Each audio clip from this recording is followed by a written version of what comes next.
ओम नमः शिवाय। हर हर महादेव। शिव महापुराण का द्वितीय खंड का 13वां अध्याय। ब्रह्मा जी ने कहा, हे नारद, शिव जी से ऐसा वरदान प्राप्त कर सती अत्यंत प्रसन्न होकर अपने घर पहुंची। सती की सखियों ने उनके माता पिता को सती का संपूर्ण वृत्तांत बताया। उसे सुनकर उनके माता पिता अत्यंत प्रसन्न हुए। इतना कहकर सूत जी बोले, हे मुनियों, जब देवर्षि नारद ने ब्रह्मा जी से यह कथा सुनी तो वे बोले, हे ब्रह्मा जी, आपके द्वारा वर्णित यह चरित्र सुनकर मेरे संपूर्ण दुख नष्ट हो गए हैं तथा मुझे बहुत आनंद प्राप्त हुआ है। अब इसके आगे और जो कुछ घटना हुई उस पर भी प्रकाश डालिए। हे पिता, आपके समान शिव जी की पूजा करने वाला संसार में और कोई नहीं है।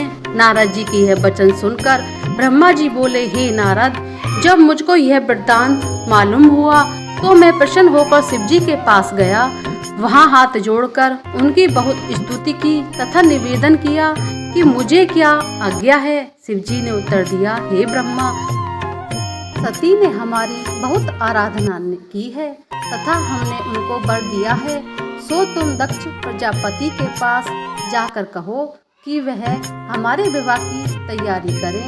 यह कहकर शिव जी ने मुझे विदा किया। मैं उनकी आज्ञा पाकर दक्ष के पास पहुंचा तथा शिव जी की आज्ञा उन्हें कह सुनाई। यह सुनकर दक्ष सुबुलंग का विचार कर विवाह की सामग्री इकट्ठी करने लगे। उन्होंने रत्नों सहित शिव जी के पास लगन भेजा और यह समाचार सबको कहला भेजा। यह देखकर गण अत्यंत प्रसन्न होकर इधर उधर दौड़ने लगे। दोनों ही और से पूरी तैयारी हुई। तदुपरांत शिवजी बारात सजाकर दक्ष प्रजापति के नगर की ओर चले।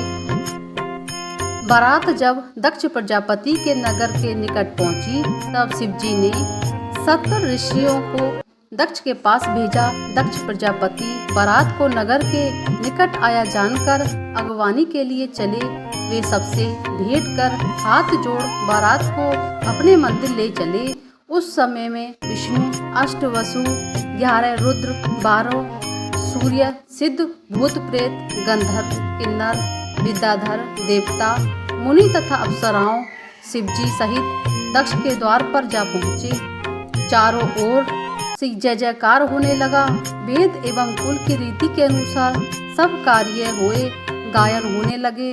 दक्ष प्रजापति ने ब्राह्मणों को बहुत साधन देकर बारात के ठहरने के लिए अति उत्तम स्थान की व्यवस्था की, जहाँ सब बारात ठहरी। फिर दक्ष ने मुझको बुलाकर कहा कि विवाह वेद के अनुसार कराओ, जिससे मेरी पुत्री सुखी तथा पति की प्यारी हो और उसके अनेक संतानों हो। उनके पश्चात बारातियों को अनेक प्रकार के उत्तम भोजन खिलाएं। उनमें 4 प्रकार के भोजन तथा 6 रसों के स्वाद थे।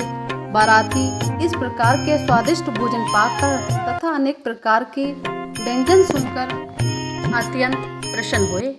उस समय वहाँ सभी प्रसन्न दिखाई देते थे। भोजन के उपरांत पान बांटे गए। सब लोग शिव जी की स्तुति करने लगे। भोजन आदि से निवृत्त होकर लगन ठहराकर शिव जी के आगमन के लिए सूचना भेजी। शिव जी तुरंत आए। तब दक्ष प्रजापति शिव जी को अंदर ले गए। उन्होंने प्रसन्न होकर सर्वप्रथम शिव जी के चरणों को स्वयं धोया तथा सोने की चौकी पर बैठाया।